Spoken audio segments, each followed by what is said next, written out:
of the noble ladies Baroness Morris of Yardley, Baroness Grey Thompson, and Baroness Ludford, who has apologized for not being in her place this evening.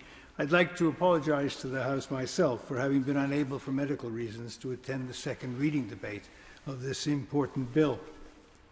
I watched the debate with much interest, however, and was impressed by the very wide range of issues raised and the very strong feelings with which many of these issues were discussed.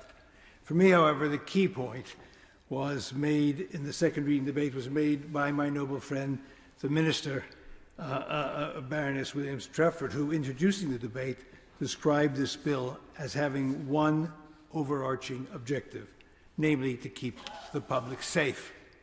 My Lords, I devoted almost the whole of my professional life to advancing this objective, both in this country and abroad, and it's for this reason that I enthusiastically welcome this bill and welcome the opportunity also to speak to this amendment.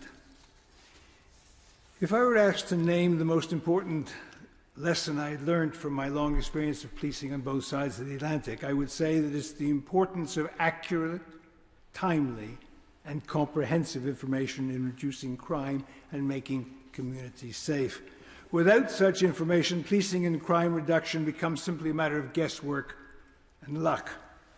With such information, however, our police forces and those who advise and assist them can begin to understand why, when, and where crimes occur, and can begin to develop effective evidence-based plans, strategies, and tactics for tackling them. In a nutshell, my Lord, the more comprehensive, consistent, and timely and accurate the information available to our police forces, the more effective will be their efforts and the safer will be our communities. Everyone who cares about policing and public safety recognizes this. And it's this concern for consistent, accurate, and comprehensive national information which accounts for Section 44 of the Police Act 1966, which gives the Home Secretary the power not only to require all forces in England and Wales to collect, maintain, and return information about criminal behaviour in policing, but also gives the Home Secretary the power, quote, to specify the form in which this information is to be provided. It's this power to specify the form of the information to be provided which makes our national collection of criminal statistics so useful. For it's this power which permits the Home Office to issue its so-called Home Office counting rules, a set of memoranda which spell out in detail what information is to be collected by individual forces. These rules, which are kept regularly up to date to reflect new crimes and other changes in legislation, ensure that our national collection of criminal information is accurate, comprehensive, and timely, rather than a set of random figures which reflect the whims and preferences of individual chief constables or police and crime commissioners. My Lord, I've made something of this Home Office counting rules because I wanted noble lords to appreciate that there already are in place tried and tested arrangements for collecting information from the police, and also for ensuring that these collection arrangements are easily amended in the light of practical experience on the ground. For this reason, I hope very much that this evening's debate and at this late stage, we will concentrate on the main proposals of this amendment and not get bogged down in discussing the modalities of how this information should be collected. These are matters of detail for practitioners to consider in the light of the general principles which Parliament lays down for them, and not matters really for primary legislation. Let's turn, therefore, to the heart of this amendment. This amendment aims to fill a serious gap in our national collection of criminal statistics, caused by the fact that at present police forces are not required routinely or consistently to collect data on the sex of all alleged victims or perpetrators of crimes. As a result, practice in relation to the collection of sex data varies across forces, And in recent years, there's been a confusion with gender and related concepts, such as gender identity, which has been compromising the accuracy of our national data relating to sex. For example, most police forces are currently allowing biologically male alleged perpetrators to self-identify as women, even when charged with rape, and then recording the crime as carried out by a woman. As is obvious from this example, our present laissez-faire attitude to how sex is recorded by forces across England and Wales has important practical consequences. It deprives policymakers and police practitioners of accurate, consistent national statistical data about discrimination on the basis of sex.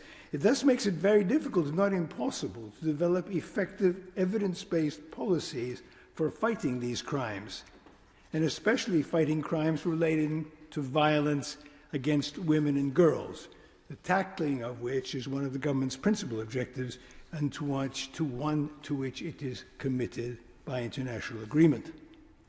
Now, this amendment aims, my lords, to fix this problem by amending the Police Act 1996 to require all forces to collect for each person who is, one, the alleged victim of a crime reported to the police, or two, who is arrested for a crime by a member of that police force, at least one, and in some cases, two pieces of personal information. The first is the sex registered at birth of that person, whether the alleged victim or arrestee, and the second is the acquired gender of that person, provided he or she has a gender recognition certificate known as a GRC, which legally recognizes their acquired gender in the UK. Now, I'm sure that some noble lords would wish to argue that neither of these categories are appropriate in the context of the criminal justice system, and that forces should collect only information on an alleged victim's or arrestee's gender identity as he or she declares it to be.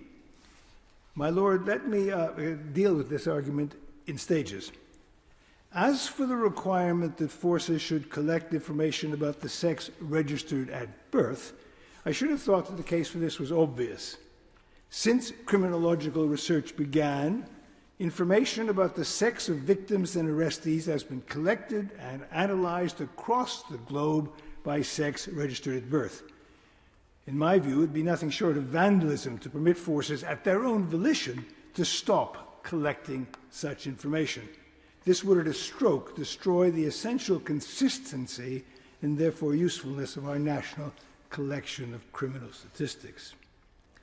Another more detailed argument for collecting information about sex registered at birth is that because of the special arrangements whereby people with GRCs receive a new and altered birth certificate, not recording sex registered at birth could compromise accurate sex data.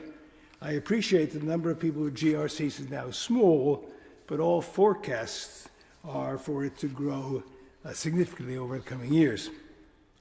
Yet another reason for collecting this data about the possession of a GRC is that experience has shown that it's very useful for overall sex data to be disaggregated so that both sex registered at birth and acquired sex can be interrogated as separate data fields in research. This is essential for the protection both of women and those who have GRCs. Now, what about a person's self-declared gender identity? Why don't we simply require forces to collect this information rather than the sex at birth or the acquired gender of those with a GRC?